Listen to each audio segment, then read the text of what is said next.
The people who say hurtful things to grievers are almost never deliberately trying to cause harm. Usually, and this is what they say, they're just trying to help. The thing is, they do not know how to help without causing grievers further pain. And this gap between what supporters of grievers are trying to do, their intentions, and the impact that they actually have on grieving people is exactly why I wanted to put this podcast episode together for you today.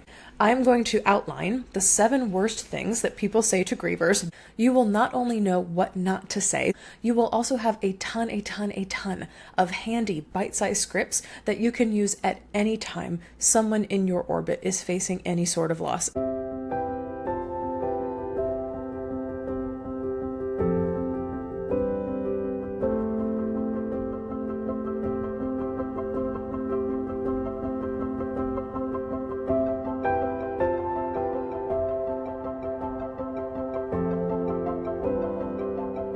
Hi there, grief growers. I am so honored to be here with you as always. If you've been growing alongside me in my work for a while, welcome back. And if you are new to me and my work, hello.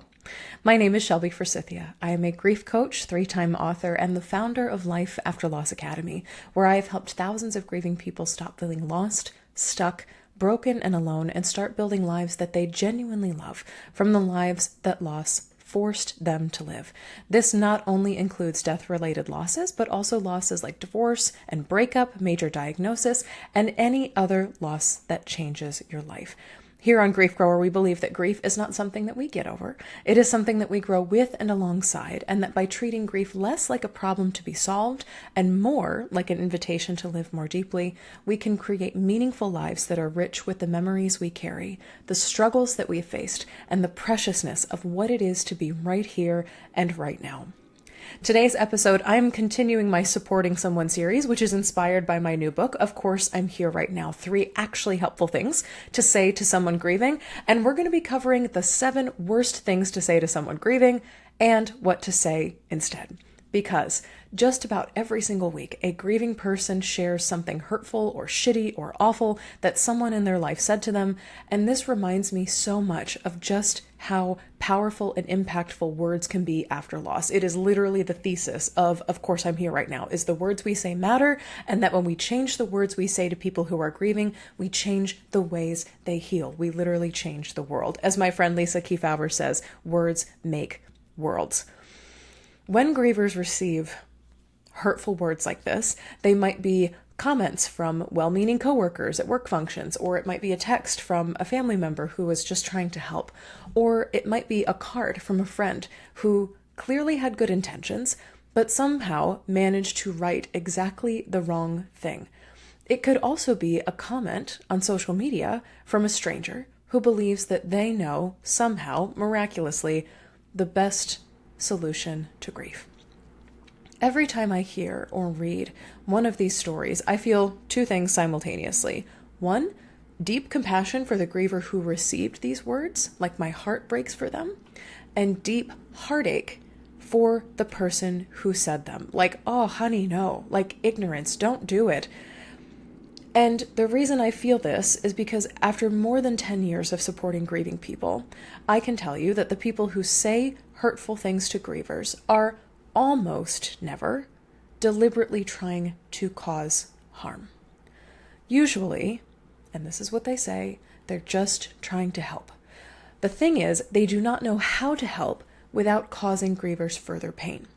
And this gap between what supporters of grievers are trying to do, their intentions, and the impact that they actually have on grieving people is exactly why I wrote Of Course I'm Here Right Now. Again, 3 actually helpful things to say to someone grieving. And it is exactly why I wanted to put this podcast episode together for you today.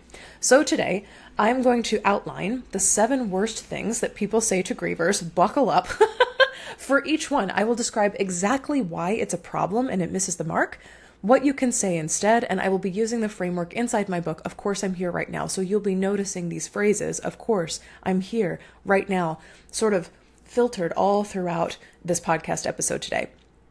When you leave this episode, when you stop listening, you will not only know what not to say, so please do not say these phrases to grieving people, you will also have a ton of handy bite-sized scripts that you can use at any time someone in your orbit is facing any sort of loss. Again, I joke that I cover the 3Ds, death, divorce, and diagnosis, but any other loss that changes your life.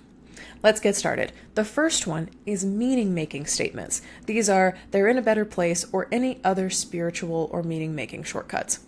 Some of the most offensive phrases to lob in a grieving person's direction are ones that assign meaning to their loss without actually consulting the griever themselves.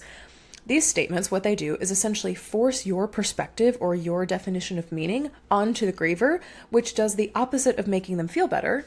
And they are so embedded in our grief vocabulary as a society that a lot of people just say them on autopilot without stopping to consider what they actually communicate to the person on the receiving end of those phrases. What phrases like this imply is, your pain has a purpose, it has a meaning, which means you should probably feel okay about it.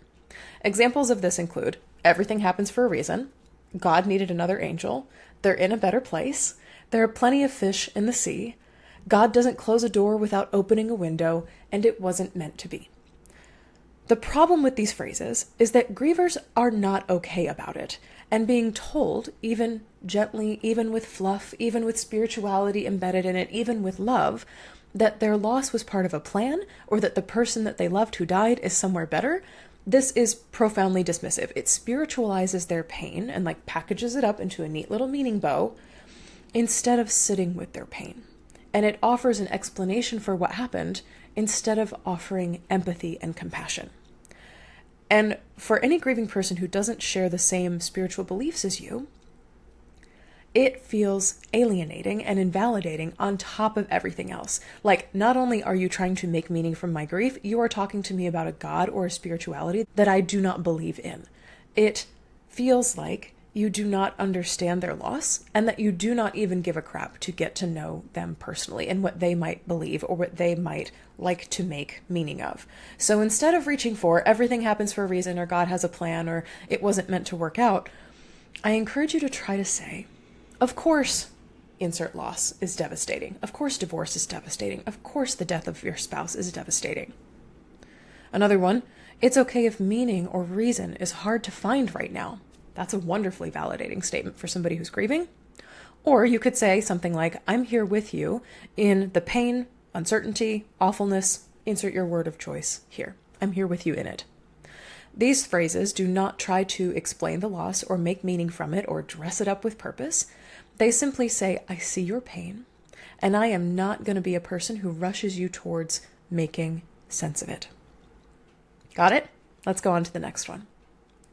Number 2 is vague statements. These are sorry for your loss and other empty phrases.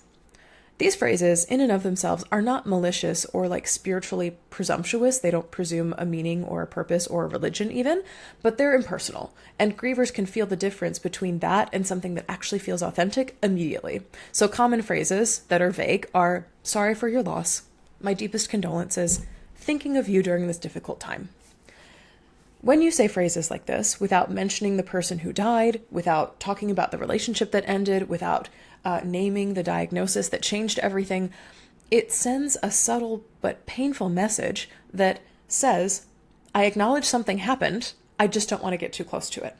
It is the grief equivalent of a form letter, you just filled in the blanks or just yep, I'll take that absolutely bland message and just send it as is. I do not need to personalize that at all.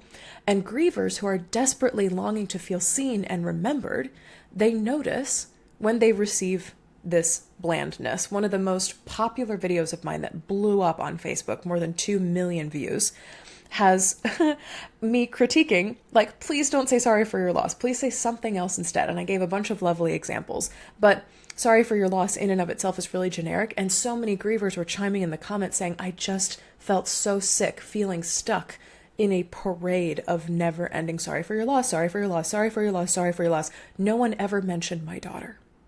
No one ever mentioned the breakup. No one ever mentioned my cat who died. No one ever mentioned the job loss or the fact that we needed to move or the fact that we lost all this money in addition to it. No one ever mentioned that. They would just say sorry for your loss and then move on with their lives, and they would never speak to me again. So wonderful things to say instead that are much more personal are things like, I've been thinking about insert person's name every single day. Or, of course you're heartbroken over insert specific loss. Of course you're heartbroken over losing your job. Or you could say, I'm here for you, and I haven't forgotten that you're grieving insert loss. I'm here for you. It's the holidays, and I haven't forgotten that you're grieving your brother. What a wonderful and specific thing to say to someone who's grieving. And specificity is what separates a phrase that comforts from one that merely checks a box, fills out a form, and moves on. You do not need to be a poet. You do not need to be a words person. You do not need to be good at grief. You just need to name the loss that happened or the person who died and genuinely mean it as you are comforting your grieving person with words. The third type of phrase that's harmful is judgment statements. Things like, aren't you over it yet? And other mean or critical words. Whether you have had an experience with grief or not, society often teaches us that there are certain ways that grief should unfold, that there are certain ways that grief should look. But these societal beliefs are often wrong and do not make room for the fullness of what grievers experience with loss, especially losses that go beyond death. In a world that is full of grieving people and people who think they know how grief should go, analytical, judgmental, and even outright critical statements are fucking everywhere. And these are the most overtly hurtful phrases on the list, yet they get said to grievers' faces and behind their backs, and sometimes actually disguised as genuine concern for how a grieving person is doing.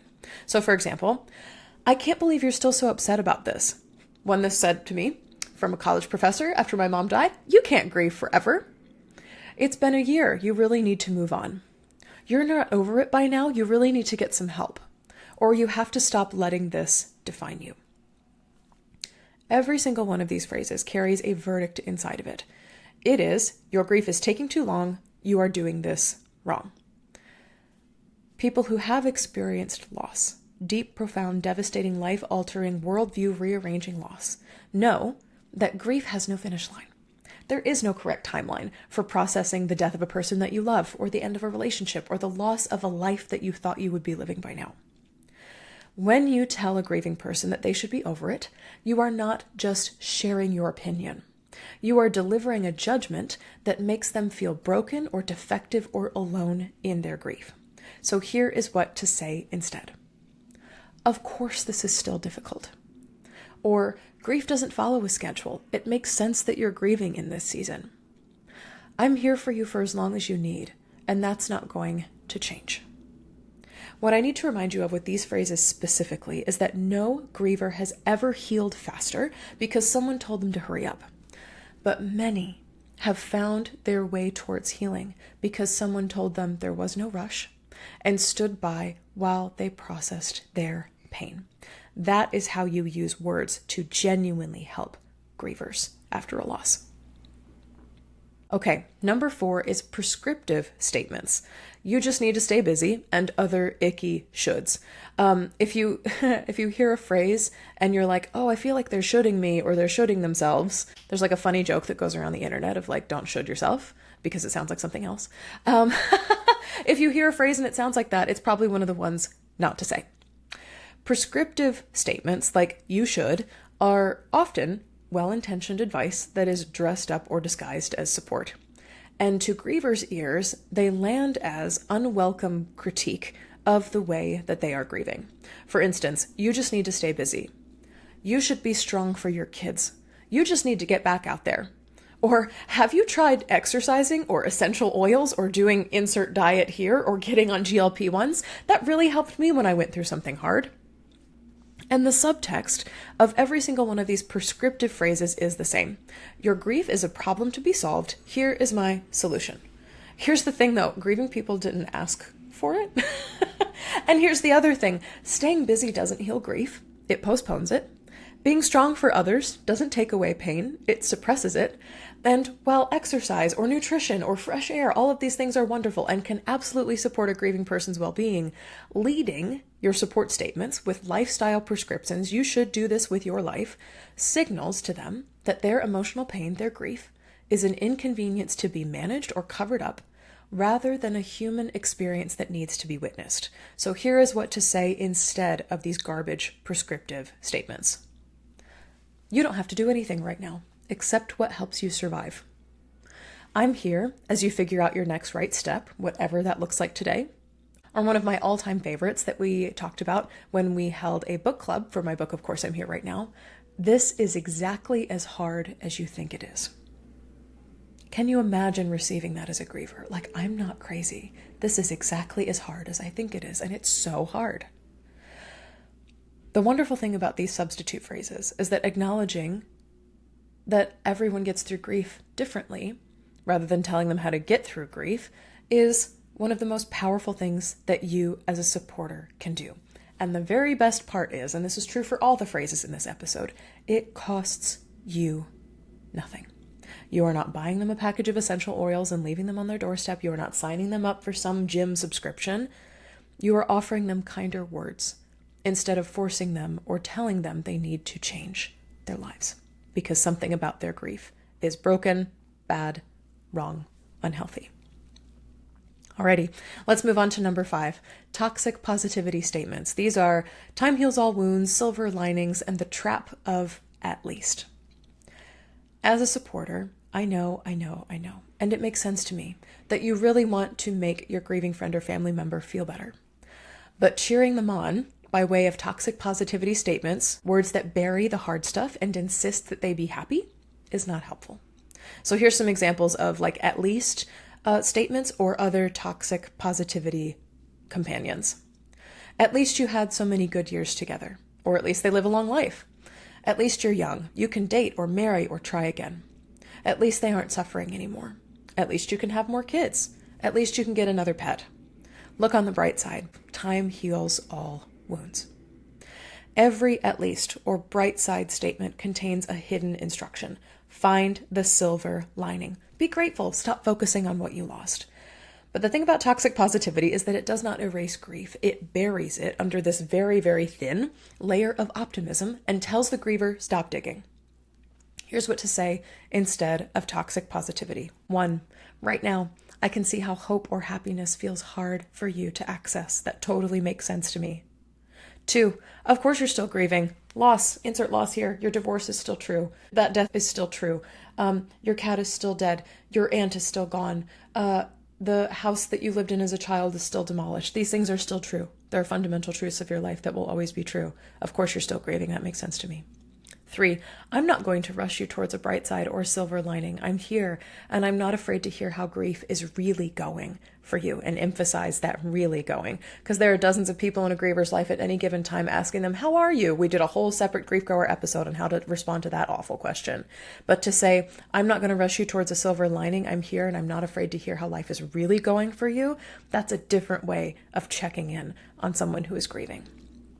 Because when someone you care about is grieving, your job is not to point out bright sides. What your griever needs is someone willing to sit with them in the dark. And these words can be doorways into helping you do that. Number 6 is kind of a stickier one, and one that people don't always think of. It's disconnection statements. For instance, I can't imagine what you're going through, and other language that creates distance, metaphorically, between you and the person who's grieving. And this category is stickier, and it surprises a lot of supporters when it makes this list, because statements like these can sound humble or kind or even self-aware. But these statements cause a lot of harm, and more than most people realize. Here's some really good examples of distancing statements. I can't imagine what you're going through. I don't even know what to say. I can't begin to understand your pain. When you tell someone that you can't imagine their pain, you inadvertently place yourself outside of their pain. You're basically announcing from a distance that you don't understand their experience instead of leaning into it or trying to understand. There's another episode of Grief Goer I did about why the phrase, I can't imagine what you're going through, is not helpful. So I encourage you to go back and listen to that. And for a grieving person who already feels profoundly isolated, many grieving people report feeling alone, being told that their pain is unimaginable or unbelievable can deepen the loneliness that they feel in ways that are hard to put into words. And what grievers need is not perfect understanding. You do not need to live in their shoes. You cannot. It is your willingness to try. So here is what to say instead. I imagine, or I can imagine, that this is one of the hardest things you've ever been through. That's an easy mental leap to make. I can imagine this is the hardest thing you've ever had to live through. Great thing to say to someone who's grieving. I'll keep checking in on you. Or if you really do want to try to wrap your head around what's going on with them and you're close enough to them, you can say, I want to understand as much as you're willing to share with me today. The shift from I can't imagine to I imagine or I can imagine is small. The difference it makes to a grieving person to hear is not. Finally, grief growers, I'm sharing number 7, which is the most popular shitty phrase to say to someone grieving. And that is nothing. The most painful thing you can offer anyone who is grieving is your silence. No card, no text, no call, no mention of the loss ever.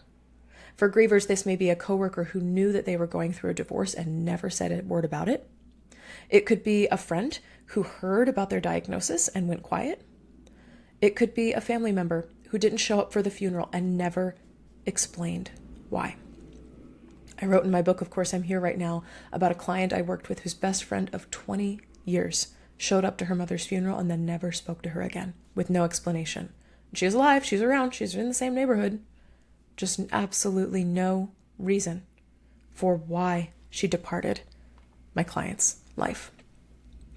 This is the painful phrase, or lack thereof, that grieving people, my students and clients, tell me about the most often. And it's the unspoken statement that leaves the deepest pain, because silence communicates to grievers something that no cliche or no platitude can. It is, I don't know what to do with your grief, so I'm pretending it isn't happening. It makes grievers feel unwanted and betrayed and confused and left alone to sort through the devastating rubble of their loss.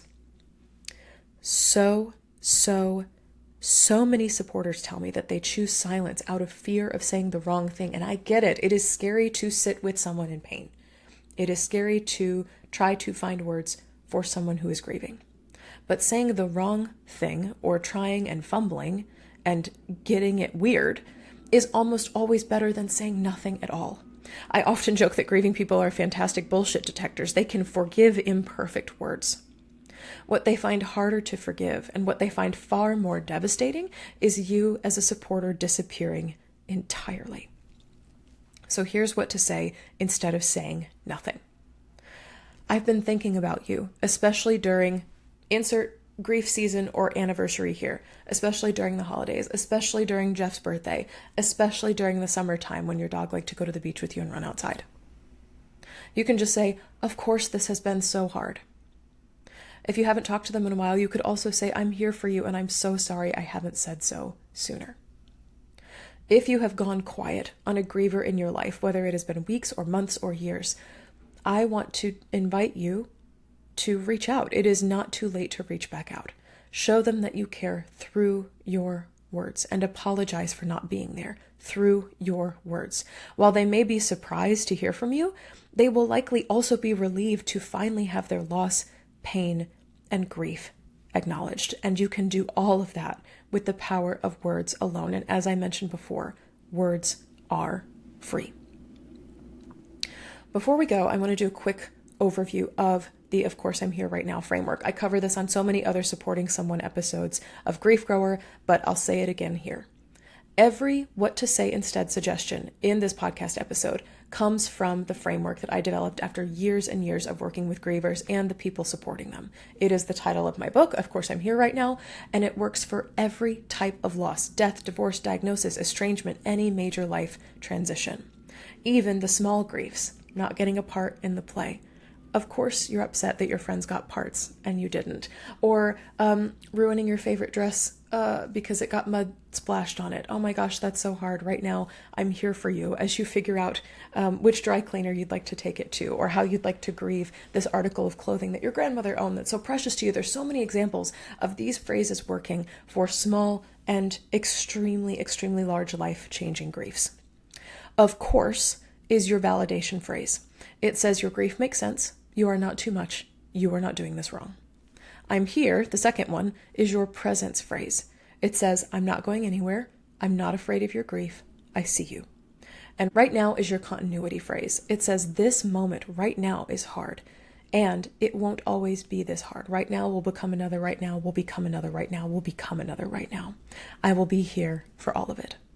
You do not have to use these exact words. Of course, I'm here right now every single time you talk to a grieving person. You can mix and match them. You can adjust them to fit your relationship. You can put them in a card or send them in a text or say them out loud over a meal. And in the book, I cover so many different ways to say, of course, to say I'm here and to say right now, just so you're not, of course, I'm here right now-ing people into the ground. What matters is the spirit behind these words: validation, presence, and commitment to sticking around for the long haul of a griever's life. What I want to leave you with is that the words you choose to support someone grieving matter. I believe that, by and large, none of the people who say garbage phrases to a grieving person wakes up and thinks, I'm going to say something hurtful and shitty today. What I try to believe when I have the best of others centered in my heart is that people supporting grievers are doing the best they can with the tools and information that they have. But a lot of times the tools are outdated and unhelpful, and in many cases they make grief more isolating and painful than it already is. The purpose of this podcast episode and my book is to give you better words, ones that meet grieving people exactly where they are without rushing them or judging them or forcing meaning upon them or spiritualizing them or totally disappearing on them. That is all that grief support really requires of you: a willingness to show up, a handful of phrases that say, I see you, I hear you, it's hard, I've got you, this is right now, this is this season, and it makes sense to me that your grief goes on. If you want a full guide to what to say to someone grieving, including dozens and dozens of ready-to-use scripts for every single moment of grief, again, large and small griefs as well, please pick up a copy of Course, I'm Here Right Now. It is a short, practical guidebook that is written for friends, family members, coworkers, neighbors, anyone who cares about a grieving person and wants to show up well, without the guesswork of figuring out what the heck to say. Thank you so much for joining me today on this episode. Please share if you are sick and tired of hearing these phrases. If you're a grieving person, you're like, I'm so sick and tired of hearing this. Or if you're a supporter and you found this helpful to you as you comfort someone who's grieving in your life. And of course, as we've talked about so many times before, many of us who are grieving are also supporting, and many of us who are supporting are also grieving. We are often both grievers and supporters at the same time. So please share this with anyone in your life who is grieving or supporting right now.